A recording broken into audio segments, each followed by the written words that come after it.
Welcome back, welcome back. Welcome back to the World Cup here in 2023 in Kissimmee, Florida. I'm Matt Falby. I'm here with Todd Ansich. Yeah, welcome, guys. The sun is popping. Finally. Games are happening. And we're going to have a good game on deck. We have Scalp versus Greenville Growl. Scalp is one of the French teams, and like we've been talking about this weekend, French teams kind of came in as an unknown, but good Lord, they're looking good this week, and I've been very impressed with what I've seen. They sure are. Yep.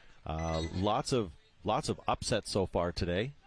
Teams that have gone 4-0, like the Sea Dogs, losing just as we finished. Unfortunately, taking a walk home to a team that didn't win as many games. I think they only won 2 or 3 to get them here. They're walking to Canada. That's a bold move, but it's good for the cardio. But it will gradually get cooler, and I will say the sun is popping right now, and people are removing layers. It is instantly hot out here. The fog. It's all of a sudden Florida. Memory. It's Florida again.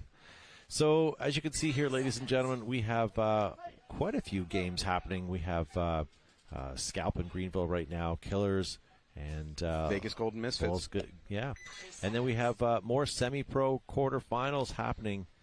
And then we're going to start the WNXL at 1:45 today. And I wouldn't show up at 1:45. I would come maybe 10 or 15 minutes early because we are running a little ahead of schedule. Yeah, amazingly. Paintball never runs ahead of schedule. All right, here we go. Scalp on our left, Greenville Growl on our right. Scalp has a pretty standard breakout. They do take that D1 on the break. Actually, both teams take the D1. It's not a wild breakout. If you want to see wild breakout, it's when teams start taking the snake on the break. As I say that, Greenville Growl is into the snake. He's going to crawl up to the snake too. Probably take a look on the inside, see if he can get a cheap kill. Nope. He's going to kind of try to wrap, see if he can get an eyeball on that tower. All right. So let's go Scalp, says Maxime in the live chat. And we are watching your live chat comments, so post them up. And I apologize to Calvo for my haircut. Takes great offense, unfortunately. So here we go. Greenville Growl on your right. We are in the snake right now. Looks like I have player number 3. And I also have 2 Growl players taking a walk. One from the center and one from Dorito side. That's going to leave me with 3 Growl players. Oh. So you see a big loss right there for Scalp. They just lost their tower player over here on the snake side. That tower is what was so important in keeping this Greenville Growl player from getting further up the snake and doing even more damage. So I don't know if he recognizes that yet, but when he does, he simply can drop and crawl. He doesn't have to make a move. And he drops back to that inside wall. I'm sorry, the outside wall, snake wall 2. So right now you have that can for Scalp on the Dorito side back line. He's the one trying to keep the Growl player in check here on the snake side. Johnson for Growl into the snake 2 here, looking for something that he can shoot at. We have the Johnson moving up. Looks like he's shooting inside. The D50 is now occupied. I'm not even entirely sure if it's been made aware of. That Scalp player can do a lot of damage. Yeah, so looks like Scalp owns the 50 Doritos right now. They are in there. Greenville Growl owns the snake side, though. He needs to pop up, get some work done with his gun. Growl putting a lot of pressure, getting a lot of pressure, rather, from that 50 Dorito side. So there's a can moving up to the insert. I don't think he's aware the snake is hot. Well done, Johnson taking one. Oh, and getting clipped as he comes around. Did he hit him? It's questionable. Johnson thinks he did. The ref thinks maybe, so he's checking him out right now.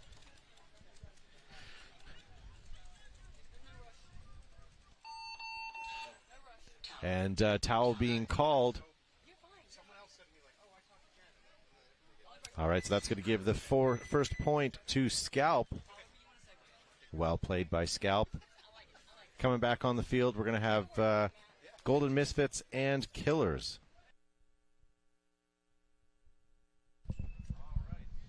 So I am pleased to have us joined in the booth here by Jen Falk in just a second. She is ripping the headset off of Todd.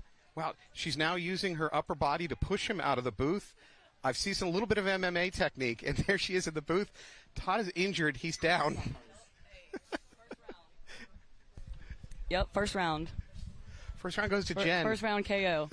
Todd is out. Thank you, Todd. 10 seconds. All right. So, Jen Folk, you want to introduce yourself real quick to the audience? Sure thing. So I'm Jen Folk. I play for WNXL Team Heroines as well as Division III Team Underground here at the NXL. Up on the field right now, we've got Vegas Gold Misfits on the right, Killers on the left. Looks like first point of this match. Sorry, I'm coming in here hot, you guys. 2 dead players walking off for the Misfits. Not the start they wanted. Definitely not, and very I guess, characteristic for them. Yeah. But both of these teams are top-tier teams, no doubt. So this should be an absolutely epic match, I believe. Both teams have good penetration up the middle.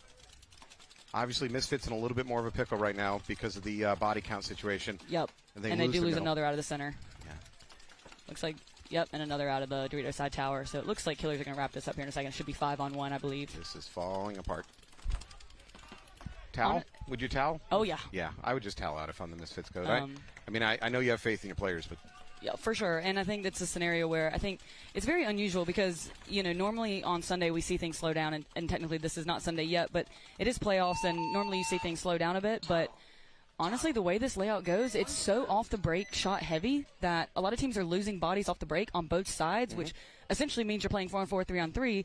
Therefore, the points are, naturally faster, So I think it's kind of a double-edged sword. It's like you want to slow down and be more methodical, but the off-the-break shots are so good, so therefore more points are being played. You know what I mean? So I wouldn't be surprised to still see some high-scoring points here, even in the playoffs. I will say I'm seeing a little bit of an evolution of the way the teams are attacking the snake today. Okay. I hadn't seen it for most of the weekend so far. It was very slow getting in the snake and very slow pushing upwards into the snake. But today I see more teams figuring out how to get into it, even off the break. And then once they're in the snake, they're playing more aggressively than they did before. Okay. And I'm really happy to see that because it was kind of a shocking thing to me that the snake wasn't being used as much as I expected it to be. Sure. All right, on the right, we've got Scalp from France, and on the left, we've got Greenville Growl from Greenville, South Carolina. They're kind of local to me. I know most of these guys by name. I did get to watch Scalp play in Europe over in the European Championships in Paris, and they are definitely a good team, so should be a good match here. It looks like Scalp is up 1-0, and Growl has lost one player out of the backfield, so it should be 5-on-4 Scalp right now. Neither team really posed to get into the snake. Looks like both teams mirrored up in this snake side tower. This seems to be a pretty powerful bunker on this layout. It looks like that's one non-negotiable for most teams in order to lock down this snake side. Because like we were saying, the off-the-break shots are so strong that if you can kill that front snake player, risk reward, then you're pretty much stuck in terms of that tower holding you holding that zone. So it makes it really hard to get out when that tower does have that unlock. Yeah, this tower thing is like a game within a game. Yeah, if you can take out or neutralize the other team's tower, the snake suddenly opens up for you. And that's exactly what just happened here. So Scalp had the body advantage, and they were in the snake insert bunker, but it looks like Robbie Bendig from Greenville Growl in this snake side tower posted down on him, was able to get the shot in on him, and now Scalp losing another body out of the back center. They are stuck in the pocket snake side. And it looks like just as that occurred, MJ and Robbie Bendig from Growl both flood the snake simultaneously to try to take over this side and push. Thank you. Scalp did try to fill the snake corner to try to stop the bleeding here, but it's the technically right move, but man, that corner is a tough place to live when you're down on bodies. 100%. I do like the recognition here for Growl to, as soon as they recognized that they had killed that body off the snake side insert over here, you saw 2 people instantly see that window of opportunity to get here in the snake to try to pinch these guys out. He's dead out of that corner. Looks like he tried to gunfight over the top. MJ gets in the 50 snake here, gets the shot on the snake corner here from Scalp. Good point by Growl. They started down the body there. They did lose a body off the break, and they were able to pull it back. I think specifically due to Mr. Robbie Bendig here, 21, playing that snake side tower diligently in order to keep that snake side honest for Scout when he knew he had lost his first body. Yeah, we've seen entire games hinge on whether or not you lose your tower player. It's that simple. You lose the tower player, and generally speaking, the gate that you shut on the snake suddenly widens open. Absolutely. And the other teams jump on it. Absolutely. And it's interesting because at least from my perspective, the back center, I know it's doubled quite frequently. Sorry guys, it is hot in here. I'm having a fan myself, but quite frequently you'll see the back center looking D-way because it does have one of the best holds on the D side. But like you said, if you lose that tower holding snake way, you kind of have to make that adjustment, decide who picks up the snake zone versus who maintains that Dorito zone, because those Dorito gaps are so small that if you don't have someone dedicated on that gap, they can essentially flood the D side pretty quick. So I have to ask a cultural question. Absolutely. Is it about my southern accent? I thought as a southern lady when you did this, you were supposed to say, "Oh my, I have a case of the vapors." Oh. That's what movies have taught me. Hey, I've been joking about, like, listen, I grew up in the South. I grew up in a Southern Baptist church, and this, I feel every time I do this, I feel like I'm sitting in the sitting 1950s in church, Southern Baptist church, like a, you know. Well, I better get an amen out of you at least Amen, once. brother. All right, here we go. Misfits versus Killers. We got Killers on the right, Misfits on the left. It looks like both teams did survive the breakout, so we do have a 5-on-5 game here. It looks like the Killers chose to do a little bit pocket. They doubled the back center, moving up into the little juice box to try to block down the Dorito side. Unfortunately, they did refill that tower. We've talked so much about how powerful that tower is. To see one of their players abandon it and go into the juice box was a little bit of a surprise, but they refilled the tower. And they lose a gunfight here in the snake side can, giving the body advantage to Misfits.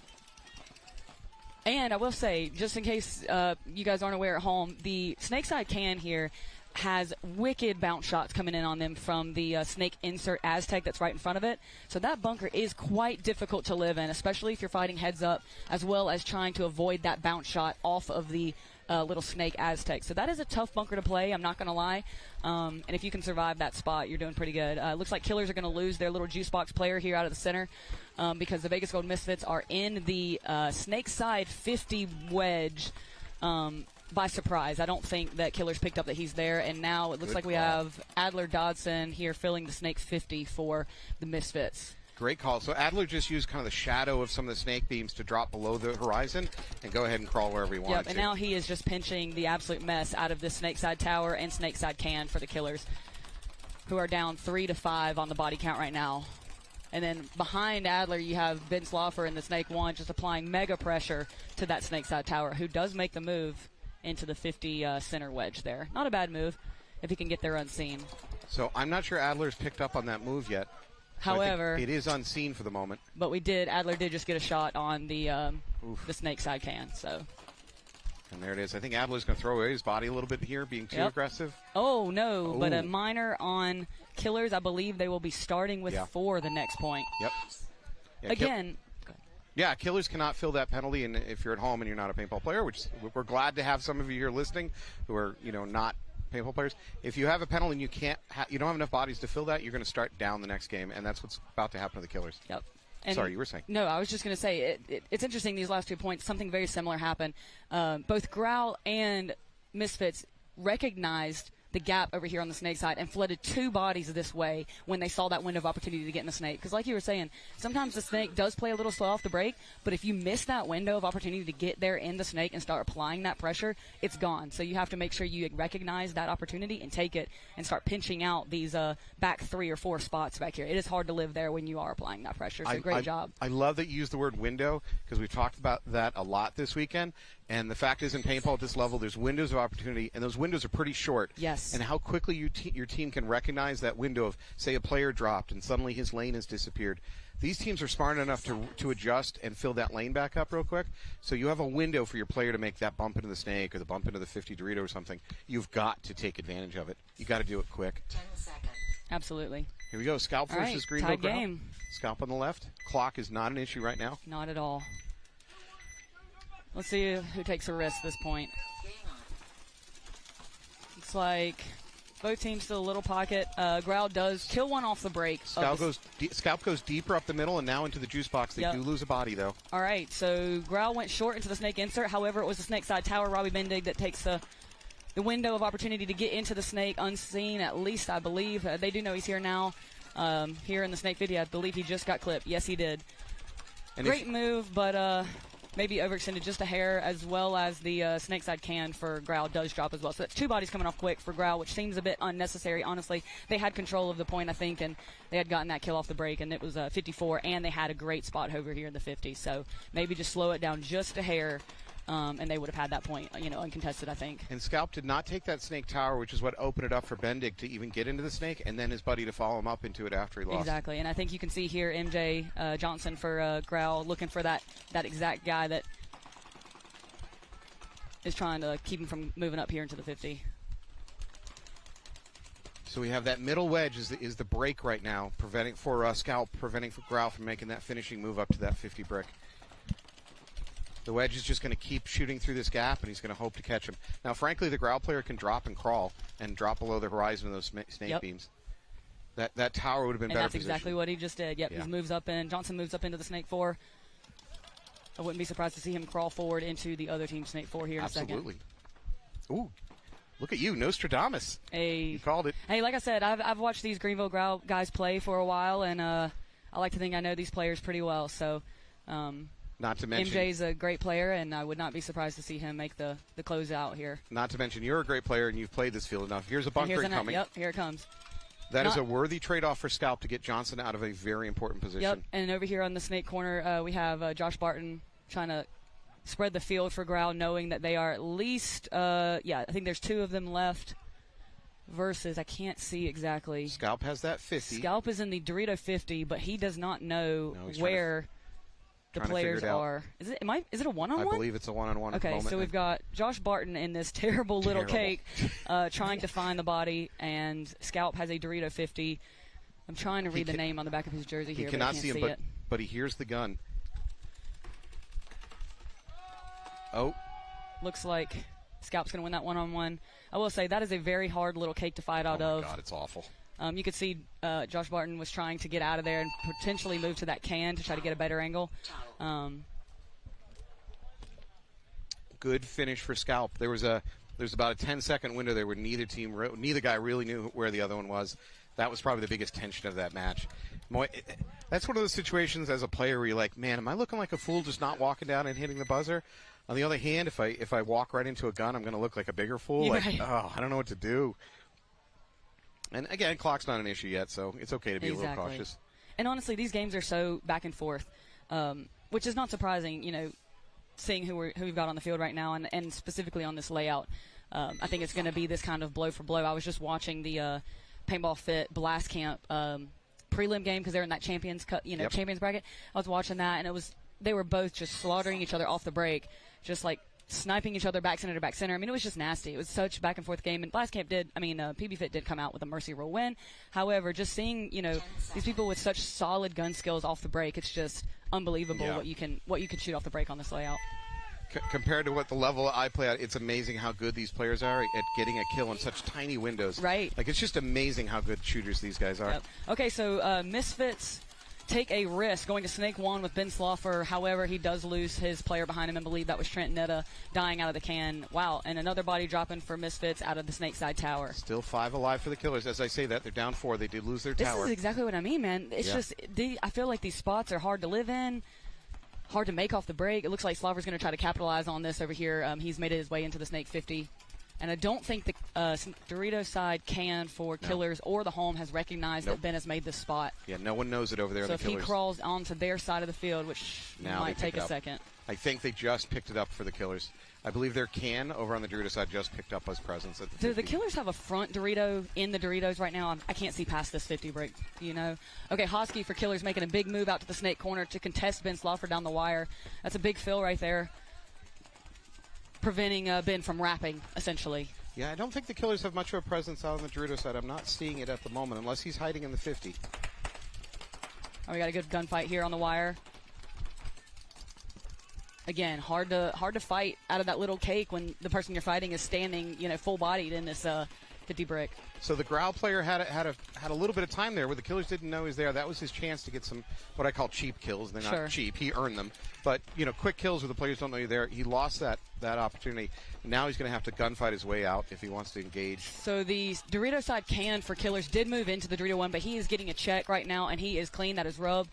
Ben is posted here in the Snake 50 looking at the Dorito 50 area, so there might be a player that I can't see, but he either that or he's gotten bad intel, but it looks like he is locking down this Dorito 3 gap from the Dorito 3 to the Dorito 50. So maybe there is a player up there for the Killers. I cannot see from this angle, folks, but you do have D1 hot over there. Yep. The D50 is cold right now for both teams. Okay. So I'm thinking he's in the Dorito 3, and that's this tiny little window. Okay, however, the Misfits are moving on to the Killers side of the field in their center wedge. I'm trying to think of the right name to call all of these wedges here in the center of the field, but Misfits are pressing the issue for sure. Oh, middle wedge. Okay. Yeah, so we have the middle wedges that are at the 40-yard line, and then we have the 50 wedges that we call snake side wedge or Dorito side wedge. Sure. And it looks like I said, the game is tied. However, it looks like Misfits definitely are being a little bit more proactive. Killers playing a little bit on their heels, which I don't think there's necessarily a right or wrong way to play this when you've got 9.5 minutes on the clock and it's a tie game. Big move here. I don't like that. I don't like that move because he had to run right through a gun. Yep. Oh, here we go. Action. Oh, no. Okay. Oh, did he get a shot on Hosky? It looks like Hosky made it through that run-through clean. He's getting checked, though. Hosky is getting checked right now. However, I wouldn't think he would make that move if he had felt a single thing. Sloffer took his gun off because he was arguing with the ref that should have been a penalty on the run-through. Yep. Because just that time, Hosky took advantage of it. There's no way he could have known that Sloffer was looking the wrong way, but... I think it was just a great read and react by Hosky because Hosky saw his own player make the move through the center. Yeah. Hosky knew that Sloffer had not been on the wire, so he made the connection to think, okay, my guy just made a run through.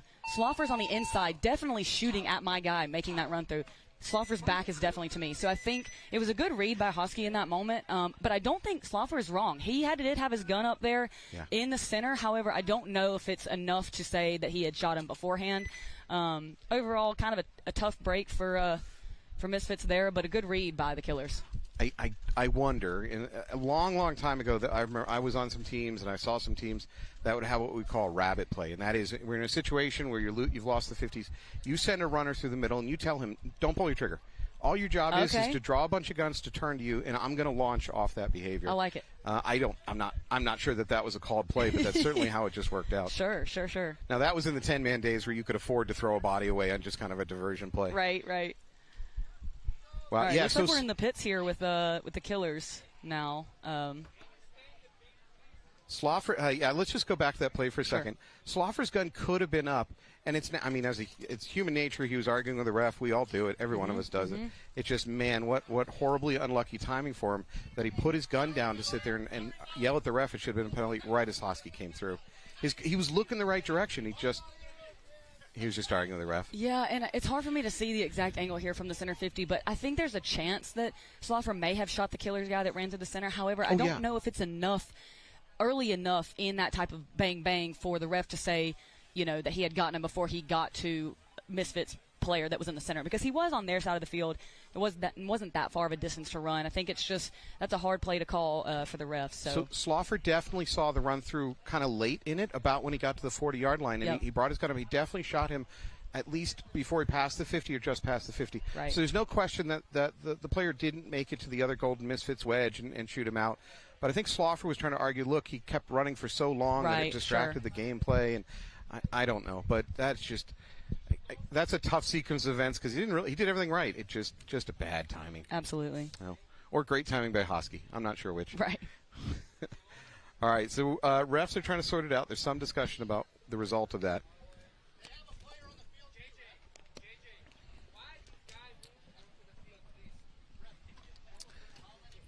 So the refs are trying to sort it out. I would say overall the coaches and captains of these teams this weekend have been fairly respectful of the way they're interacting with their ultimate ref, McHale. Right. I haven't seen a lot of screaming and arguing. I've seen a little bit of gentle arguing. I love that professionalism. Ooh, you know what I am seeing? The head ref on the field is holding a player's gun. To me, that always indicates it's either shooting hot or much more likely it's shooting over 10.5. Right. Or there's a suspicion thereof. He is not handing it back to the player. Okay, looks like we might be about to... Yeah, we're going to get a chrono check. Yeah. All right. So that game is currently sitting 2-1 Killers with about 9 minutes. Still tons of game time left. And it looks like... The Golden Misfits coach, who was in the booth with me yesterday, is trying to get the ref's attention and say, what the heck's going on? Yep. So, I suspect it's a... when I say hot gun, I mean ready to fire. Not right. Not and naturally, I mean, if I were him, I would, want to get an answer because he did just lose that point. And if the gun, does have an issue, that could potentially be either. I don't think that they'll change the point, but I think it would be potentially a penalty where Killers start down, therefore giving bodies. A huge advantage to the Misfits. The only time, personally reffing, that I see these penalties for guns being over 10.5, it's either purely an accident. I don't know, I changed some settings or I did a full board reset and I forgot all about it. That happens. The other one is it tends to be younger, newer players that are just genuinely unaware that's even a rule, and they take the field shooting 15 balls a second, and they're stunned that they get in trouble for it. So I can't believe that's the situation here. They certainly know about the rules. It's probably an accident. Yep. All right, it looks like they must have at least somewhat settled it because we're bringing Growl and Scalp back out here. Yeah. I'm also amazed, because I've never been able to do this. When I ref, I'm amazed at how many refs around me can just listen to a gun and go, that's at about 10.7. I can't do it, dude. And I'm like, how the hell are you doing that? Yeah. I mean, I think for me it has to hit about 16, 17 balls a second before I can figure out it's shooting not legal. Absolutely. All right, let's check the breakout here for Growl. Growl down by 1 to Scalp. 7.5 on the clock. Not really an issue yet. Surprise, both teams take the snake side tower. Yeah. Growl's a little bit more aggressive getting out to that Dorito side, though. Okay, and it looks like Scalp goes a little wider into the snake insert here. So far, 5 alive for Growl.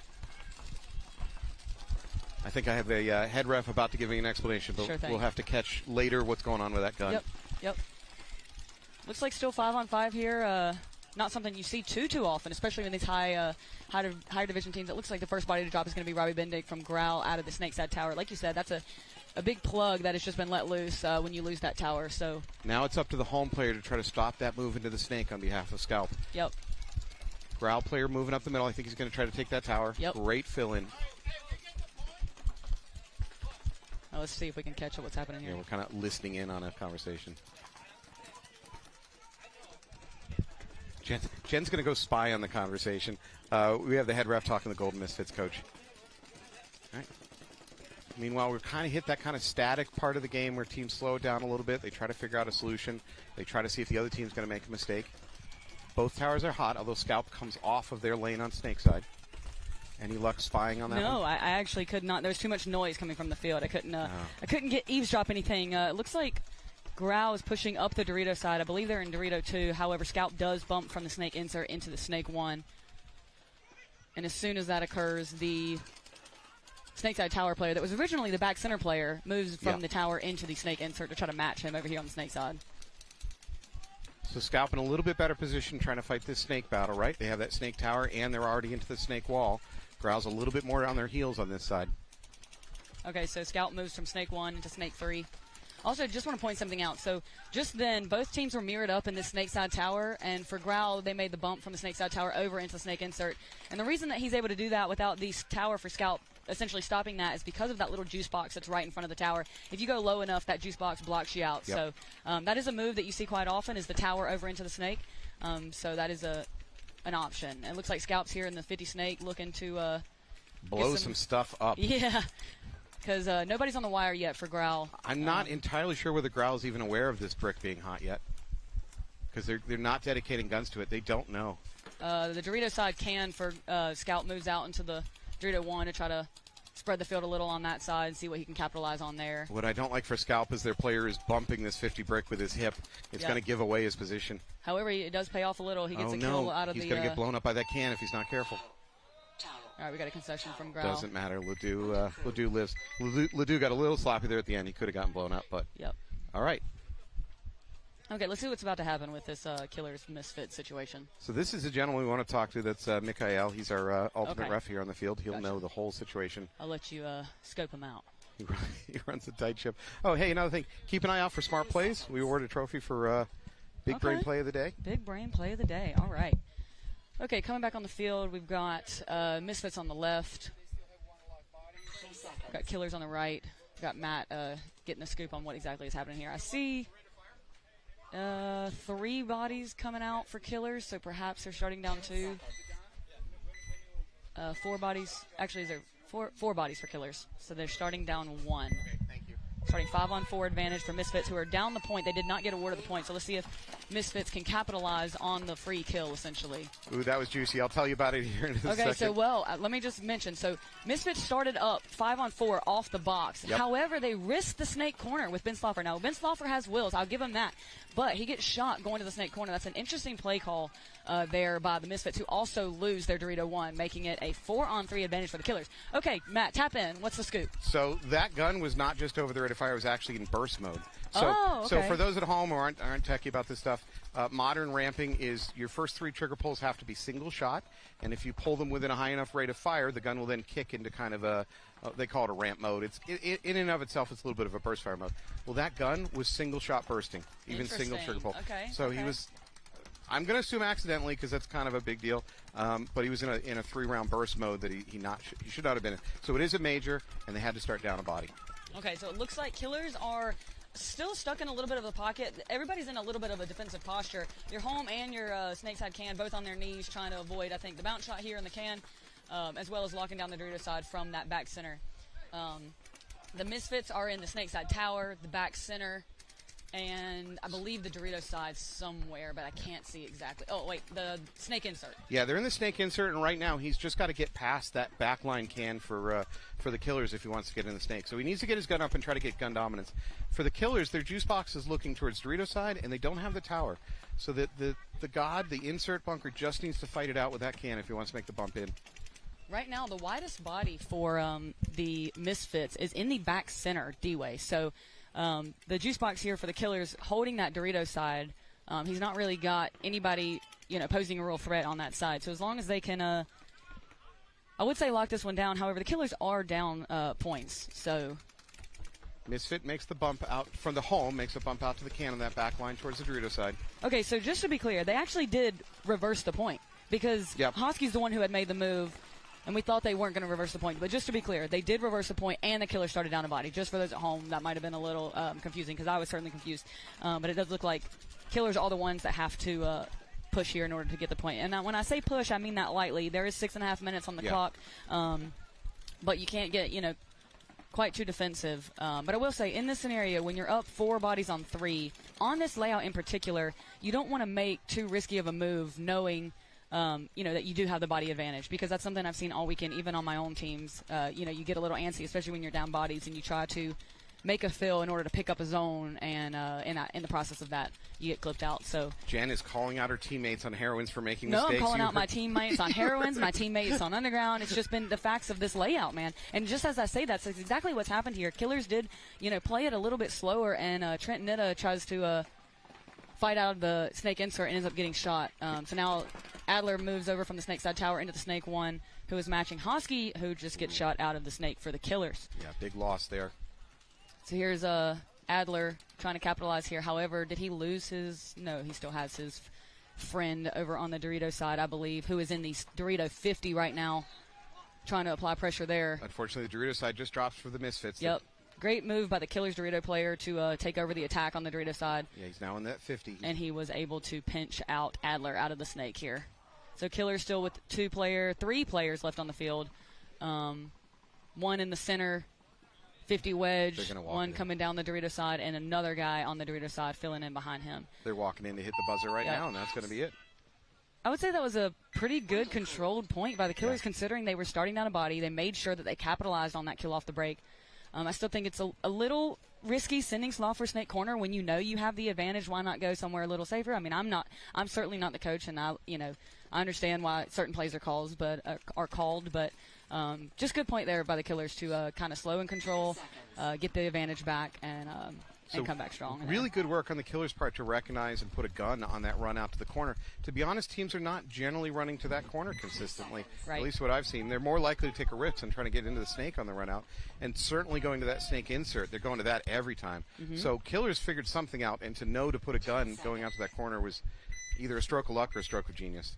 All right, so Growl here is down 3-2 with 4:40 on the clock. I wouldn't say that's a super ton of time, but they definitely need to focus on winning this point right here. It looks like Scalp tries to go through the center Snake off break, and Growl is going to capitalize on that kill, putting them in a 5-on-4 situation. And just as that occurs, Robbie Bendig, superstar here for Growl, does his up and over from the tower into the Snake. And I will say, like I said, I know these guys quite well. I wouldn't exactly call Robbie Bendig, Chad George Snake player a natural extraordinaire, Snake player. But he is super dynamic, and of course, commentators curse. He gets shot out of there, but he won't. He's not afraid to play any position. Dude's a baller, and glad to see him getting in there. So MJ filling from the Snake insert into the Snake 1 for Growl.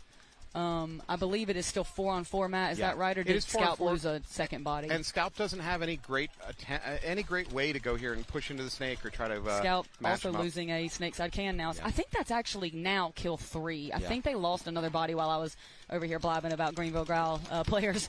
So we have the home and we have the we have a fan. Yes. A fan has entered the chat. Oh, God bless you. Oh, it's so much more comfortable Thank you over here. so much. You are amazing. You're getting this trophy. The trophy for the big brain play of the day. That's going to the fella that just brought us the fan in this booth right here. Okay, so it looks like sorry you guys, I missed what happened. Johnson takes Johnson the walk. there. Honestly, Scalp is doing a great job chopping up bodies, trying to get into the snake and play it. They're doing an excellent job of that. So it looks like we've got Mark Henley here and the snake. I guess we're calling the snake 3. I believe I lost my cheat sheet. He's going to make his way into the snake 50 and try to get a ball on this back center player. Oh, he took a bounce. yep, he's a bounce. Hey, He's still great! playing. This home player for Scalp is living and dying by his sword here, so I like it. Scalp has done a fantastic job on the defense this whole entire point. Got a good fight happening here. Scalp bumps out to that D1. Oh, Scalp loses their home it's player. a trade. It's a trade. So now All we right, just so have we've got- the D side. Yep, we've got Zach Freeze moving up the Dorito side for Growl, and it looks like the Dorito player for. Scalp Doritos player just died. Now the ref. Okay, we had another Growl. I'm sorry, we had one other. I'm sorry, I missed the last Growl player. That's going to be Eddie Dawes. I'm so sorry for keep interrupting you. No, you're good. So I'm about to cast aspersions here. Scalp player, which is the last Scalp player in the D1, ref ran in to check him, really get in on top of him. At that moment, the Scalp player decided to make a run up to Snake Dorito 2 or Dorito 3. As a ref, when I see a player getting a check, suddenly decide now is the good time to run upfield, it's never a good look. Right. It usually means there's a hit somewhere, and I'm getting the hell away from this ref before they figured it out. Absolutely, and I apologize. That was not Eddie Dawes. That was I think it's Marchese or Marchese. I'm sorry if I'm mispronouncing, but I like to give credit where credit's due, and I've been called many a wrong name. So when I see that I made a mistake, I like to correct it. So how often are you called Jen Hulk? Hulk? No, gosh, that's I haven't gotten that one. All right, so we're going to go back. We got Killers, Misfits. They're tied up 2-2, 5 minutes on the clock. Again, clock not an issue yet, although we're getting there, right? If this is a long point and a team goes up, then the team that's down by a point will have to start worrying about the clock. Let's see if anybody's going to take too much of a risk here, knowing that it's a tie game. It looks like Killers does go to the snake corner. Wow, Misfits go right up the middle to the Dorito side wedge, and they get a minor. So it looks like the back center for Misfits had a hit and received a minor for pulling out these snake side cans. So that's going to leave 3 bodies for the Misfits, and I don't see anybody walking off yet for the Killers, who did take the snake corner. Yeah, Killers also got into that juice box, which was kind of impressive because you had a Misfit player with a gun on it. I don't know how he got through that Misfit gun. So what's interesting here is the snake side tower for Killers and the snake side juice box are both looking Dorito way. And just as I say that, the Misfits player just moves from the Dorito 1 all the way into the Dorito 50 while both of those guns were looking that way. That is amazing. Misfits down bodies? Yeah, we don't care. Yeah, we're pushing the Dorito side, y'all. We're going for it. Yep. So he is currently in the beginning of this little fun house on the Dorito side, which is what I've been calling it. Fun house. I've been searching for a term for that little bounce house or something. Yeah. I like that. Yep. Bounce castle? I like fun house. We'll go with that. However, it looks like nope, he's not taking a walk, but the center player for Misfits did take the walk because Hosky from Killers made his way into Snake 1. And the other center body for Misfits, I believe that was Trent Nitta. He also took the walk from the little juice box there in the center. I believe he was trying to make a drop back, and as soon as he stood up, he just got blown up. And that's understandable. So a temporary drop back turned into a full-on drop back because you're just going to go ahead and finish your walk. All right. This fan. Oh, I'm loving this fan right now. We have box fan provided by our producers. All right, so we've got Scalp and Greenville coming back out. Looks like 2.5 on the clocks. Greenville down by 1. Someone did just take a timeout. I'm not sure which team that was. You always want to guess it's the team that's down by a point taking a timeout because they're saying, hey, we cannot screw this up. Right. We got to figure this up. Yep. If Greenville Growl goes down by another point to Scalp, we got a walk by one of my favorite photographers, Smiley Joe. If Greenville Growl goes down by another point and this match takes even more than 30 or 40 seconds, they're in a huge, huge hole. So it does. Sorry, I didn't mean to interrupt. No, that's good. Go ahead. I was just going to say, it looks like the timeout was actually Scalp. And that also makes sense because, I mean, yes, Growl is the one who needs the point, so perhaps they needed the timeout to come up with a plan. However, knowing this layout is not one where I think a hold for 2.5 minutes is super realistic. I think that, Scalp was trying to figure out exactly what their best, options were for getting in some primary bunkers that aren't too risky off the break, being able to hold for an extended amount of time, but also capitalize on kills off the break, because they know that Growl is the one who has to score the points. So I think if they can key up and get at least one kill off the break, making it 5-on-4, they might be able to hold for a little bit longer. Snake, do not let Greenville Growl get into the snake if you Scalp. I mean, it boils down. I've seen, Dorito push is obviously strong, and we see it happen, but it generally happens a little bit later into the game. Sure. But Snake, if you can take it off the break, you can blow the game open real fast. Absolutely. Real fast. All right, we're off. Let's see what the breakout is. Greenville Growl on the left, Scalp on the right. 3 snake wave for Growl, 3 snake wave for Scalp. Nope. Greenville Growl takes a relatively conservative breakout. They do try to get out to the snake. And kill 2, though. Yeah. But Growl kills 2 Scalp players off the break. 4-on-3 for Growl. Robbie Bendig back here in the snake, coming from that snake side tower. They did lose MJ. Growl did lose MJ, their front snake attacker, off the break. And it looks like, Growl takes a snake, but loses it immediately. Tough death there for Robbie, making it 3-on-3 here. It looks like Scalp is in the D2, the snake side can, and I cannot see their third player. So honestly, if I'm Scalp, I'm not that upset, right? 3-on-3 means that the game can slow down a little bit more. As long as they play smart and don't die out of their bunkers, I think they can hold and really bleed the clock. Looks like Mark Kinley here in the snake. 3 for Growl, has a little bit possibly better field position. His other 2 players on the Dorito side can, as well as I believe the Dorito 1 or 2. Scalp in the Dorito 1, the snake side can. And if there's a third body, I cannot see him. We might have missed that kill. I'm not 100% sure. Our rear camera here shows those 2 bunkers, and so that might just be those 2. So they have a cross here they can work with. Honestly, that D1 can live against the snake, even the snake 50. Even if Growl penetrates past the snake 50, that Dorito is not an auto kill on that. I do think that Mark here in the snake 3 for Growl could crawl pretty much the entire way. I don't know if I would even do this right here, but hey, Mark's been playing this game for a long time. He's an ex-Baltimore Trauma player. One of the best players to come out of where I'm from, for sure.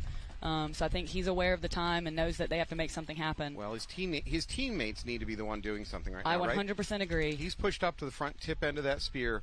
Now they're making the move. Yep. So Growl pushing into the Dorito 2 right now. They're going to have to break this cross in 40 seconds. We need a coordinated attack here. This is not how you want to go out, hang on. Scalp player takes a walk from that can. That's huge. That's huge. Okay, we've got 27 seconds. We need to work together to capitalize on this, because I'd like to see an overtime point here. Oh, there's another body for Scalp in this Dorito 2 that has now made his way into D3 that we did not He launches at the D50. Oh, that's it. But look right here. Oh, he's going to run right into a gun. He's definitely hit. And that's going to be curtains. A minor?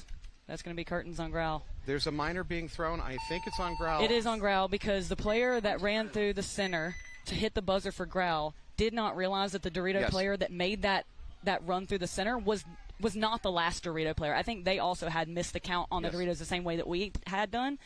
And so once the can dropped, that was Zach Freeze who made that center move for Growl. I think he realized the Dorito player was making a desperation run, thought that was the last body, went to hit the buzzer, got shot by the Dorito 1, hit the buzzer. Perhaps the minor was thrown just because he was shot and he continued forward. Yep. Could be. 3 seconds. But yeah, that second Dorito player there kind of bamboozled us all, I think. So that said, if you're the Growl player, you go for it. You're under 30 seconds on the clock. You're down a point. I mean, I'm not saying I'm encouraging cheating, but if you get a hit, just continue the run. Well, you're going home one way or the other. Hope for the best. Yeah. If you don't, you do. If you don't make it, you don't make it. And if you do make it, you might as well try it. And if you get a penalty, you're going home again. So I'd rather see them, try to make that move. Again, Jen and I are not endorsing cheating. While we're kind of endorsing cheating. Hey, this is a weird sport. It's part of the game. It's definitely it might not be honorable to a lot of people, but it is part of the game. Jen just confirmed to the world that she cheats. Hey, you heard it here first. And nobody that plays paintball can say that they don't, and under certain circumstances, try to get away with one. Okay, it looks like we've got almost 4 minutes, a very close game. Killers 3-2 on Misfits. Killers still taking that snake corner off the break. It looks like Misfits went a little bit more pocket, double back center. Yep, they got to get out of there, though. There's not been much success living doubled up in that back center. Yep. You got to get your player out of there. I don't know if they just were trying to think, assuming that, okay, this could produce a kill off the break, which would allow us to win this point perhaps a little bit quicker. Perhaps, but it does not look like that paid off here as Killers have 5 bodies alive. So the Misfits Dorito side can has got to get moving. So does, okay, there we go. Finally, the double is undoubled at home. I think both teams, 5 on live.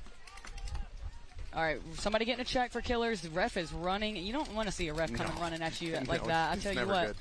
However, it looks like so far he appears to be clean. First body to drop is going to be from the Killers' Snake Side Tower. That's a big loss for them. Absolutely, and as soon as they do that, they capitalize on the Misfit side of the field, moving from the Snake Side insert into the Snake 1, who is now posted on the wire fighting against Hosky from the Killers here in the Snake corner.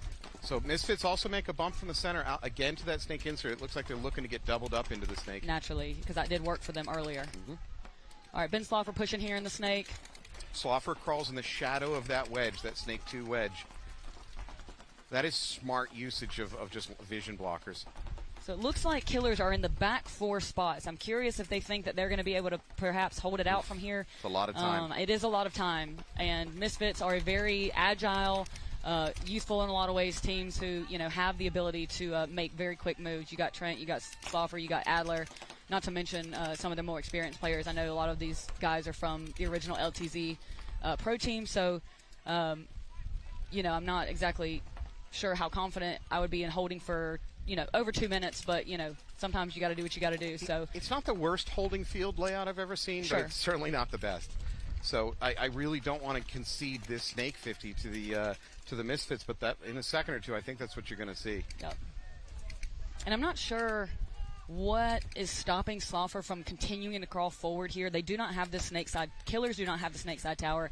The Snake side can, the Dorito side can, are switching back and forth. I think the home is looking Dorito way for the Killers. So currently there's often three guns for Killers looking Dorito way.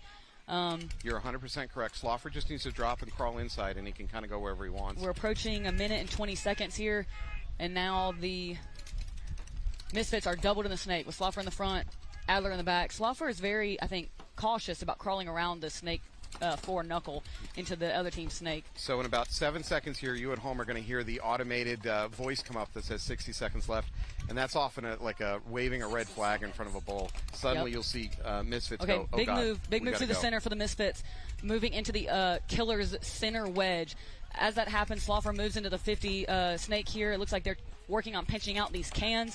This Dorito side can. Oof. Yeah, Misfit player in that center trade. takes It's a walk. trade. It's a trade. Yep, so Killers back center, and the Misfit center player did trade, but these cans are getting tight over here for the Killers. So I think it's on the Misfits on both sides to continue to apply pressure to these cans until they can pinch them out. Snake corner just gets hit. Exactly. That's exactly what I was going to say. But so 25 seconds. 20. Yep. I think the Misfits are going to do it. They did just pinch out the Dorito side can. However, Sloffer takes a walk from the this can's Killers. gonna get there it blown is. Up. There it and is. that's They're going to Adler get it. Dodson who pinches out that last Snake side can as soon as Sloffer dies in front of him. 2 bodies alive, I believe, for the Misfits. And I am not shocked to see them recognize the time limit there and, recognize that the Killers were a little bit on their heels. Those back 2 cans are tough to live in when you're being pinched from both sides of the field. So let's go back to that breakout. You talked about it earlier. You saw the Killers made really just a breakout that was spread across the back line. Right. And that did not work. Now, it worked for longer than I thought. It actually well, held up. They lost their Snake tower, Yeah. which I think was huge. Yeah. But yeah, it's tough. It's tough. But they maybe should have taken a little more aggressive approach. Perhaps, or maybe just tried to get out of the can. Yeah. Maybe. And like I said, I'm no expert by any means, but I just know those cans are tough to play. I think you kind of are. I listen. I'm not trying to play that can. I'm not trying to play that Dorito side can or that Snake side can. Those are tough spots. So, but kudos to them for holding it for the amount of time they did, especially in a 4-on-5. But I wanted to see the tie game. I wanted to see it continue. So. Yeah. Well, you got it. So we're going to go to overtime on that one. Yep. So we'll get a 5-minute overtime. First team that wins takes the match. If for some reason they can't get it done in 5 minutes, I believe we go to one-on-ones at that point. Hey, I'm okay with that too because both of those teams have solid gunfighters, so I think it would be interesting. But the one-on-ones are the most exciting part of this sport when you've got entire game. Unfortunately, it means you got to get through 5 minutes of boring overtime sitting to reach it. Something has gone wrong drama-wise to make it to one-on-ones. Sure. All right, I'm not sure who took the timeout, but and our other match, we got Scalp versus Greenville. Is that timed out? That is timed out. So that one ended because Greenville was not able to, put that point up. And I believe the reason Scalp got that 4th point was because of that minor there at the end, I believe. I'm not sure exactly. Oh, I think because he hit the buzzer, so maybe it was a swing point. Otherwise, a minor under 60 wouldn't have been a swing. So it must have been because of the buzzer hit. I'm not totally sure with that one. But either way, Scalp is going to be moving on to play. I'm trying to look and see if I can tell who they play next, just for the folks at home who might be curious. So I've said it a few times. I'm really impressed what I've seen out of the French teams. That have oh, come for in. Sure. I don't mean that as a denigrate the French teams. They were just kind of an unknown coming into this tournament. And generally when you're an unknown, it's because you're maybe not one of the best teams. But that's not the case. All the French teams we saw, Joe Barr, Scalp, Indians. Is there another one? I think that might be have been it. Anyways, they played very well this weekend. And in general, I saw more aggressive play out of them than I saw from a lot of the American teams. Sure. And honestly, when we were in Paris for Team USA and for the European Championships, the U19 American boys team played Scalp in the semi-pro finals there. Excellent match. Scalp did have Malloy from Russian Legion playing with them that event, which was super interesting. Yeah. Of course, he's not here with them, but today. But it was a good match, and I was not surprised to see Scalp coming over here after doing so well in semi-pro there. So it's always nice to have the outside teams come to World Cup. All right, so this should be super interesting to see what kind of breakout both of these teams are going to pull. Both of these teams have gone snake corners, so I'm curious if that's a risk that they're going to be willing to take here. After the last game, I do not expect to see Killers do such a conservative breakout. Yep. They are probably not happy with that result. All right, snake insert for Misfits. Not a wild breakout for the Killers. Snake can getting checked for Misfits. I believe he is clean. Must have taken a hard bounce. Killers still relatively conservative. Oh, no. Oh, heartbreak for the Killers. They were doubled in the back center. One of them was shot. I believe he was hit in the hopper. He was unaware of it. The ref saw it, though, and it gets him a minor. Yep. So just gutted the middle of their team. And they bounced the snake can for the Misfits. That's tough. Oh, man. So it looks like 3-on-5 right now in favor of the Misfits. The heat and humidity might be getting to this paint. You might start seeing a little more bounce actions than you would earlier in the day. Yep. However, Misfits also, still a little bit in the pocket, definitely not wanting to give anything back because that is something we've seen on this layout a lot where you're in that high body situation and you try to overextend just a hair thinking you have that advantage and, you don't want to get clipped, under that assumption. So blown up for it. Okay, it looks like, I'm trying to see, okay, Killers move into the Dorito side wedge at the 50. And they're out in the D1, so they're starting to spread the field. Looks like the Killers are going to take the walk from that Dorito side 50 wedge. That's a big loss. That was maybe their best chance of breaking this open. Yep. Very disciplined play here in the pocket from Misfits. So Misfits have everything going for them. They can't let it run to time, obviously, but they're really not in a hurry. They got 3.5 minutes to break this open. Absolutely. And, they can just sit behind their guns and just force the Killers into making a mistake. If they get one more kill, it's. At the same time, the Killers, if they found some way to burn out 3.5 minutes and go to one-on-ones, they might, but not a chance that's going to happen here with Ben Sloffer moving to the Snake 50, recognizing that it's just the D1 and the good move. Snake can. Drops below the line of sight. Now, that Dorito can still live. It's not like he's up there, Sloffer, where he is an auto kill. That Dorito can just tuck back. That Dorito chooses to move forward. It's an interesting choice. Yeah. Still have becoming a full court press here from the Misfits, though. They're moving into the. Oh, hang on. Sloffer's asking for a check. Sloffer's getting a check. It's a weird place for him to get hit on the back of the head, but he's clean. Clean. Okay. The only thing I can guarantee you blood is in the water on the Dorito side for the Misfits right now. I think they're moving in. Killers are going to lose their can? Yeah, they're going to lose their can. That's going to be it. Looks like 5 alive for the Misfits. Wow. That minor out of the back center for the Killers was a tough one. Would you say it was a killer? I don't want to. I'm not trying to have Todd come after me. So I'm not going to make too many jokes. This but, webcast survives on dad jokes. I'm not sure if you're aware of that. I love it. It's all we got. Hang on. So, oh no, it looks like we've got some arguing happening. A mask came off. So a minor is thrown on someone. I'm not exactly sure who. It's somewhat irrelevant, but there's a minor thrown after the match is over.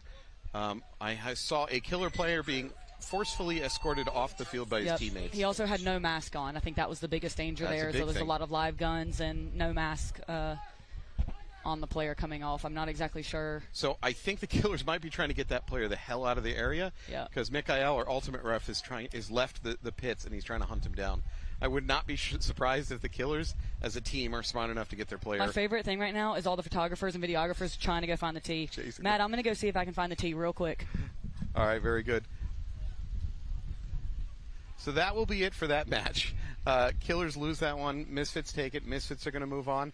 Well, that was kind of a dramatic ending to that match. We'll try to find out what happened. We'll give you an update before we start the next match. There's still a lot of drama here, a lot of arguing going on, but all is well. There's nothing happening behind the pits right now, so I think everything's under control right now. Well, I don't think there's going to be any more fisticuffs, but I think there's a good question what's going to become of that killer player. Now, his tournament's over, so any penalty applied really doesn't matter for now. I don't know if there's anything that can carry over to next season. Is that even a thing? So I don't know. I'm not aware, and I'm sure there was at least a little bit of I guess trash talk. I'll call it back and forth. I think there was a. That's fair to say. All right. So that was it for that match. We are going to move on to our next match. If you wanted drama, you got drama out of that one, folks. We will be back in a few minutes, and we'll give you an update on any developments. Thank you so much.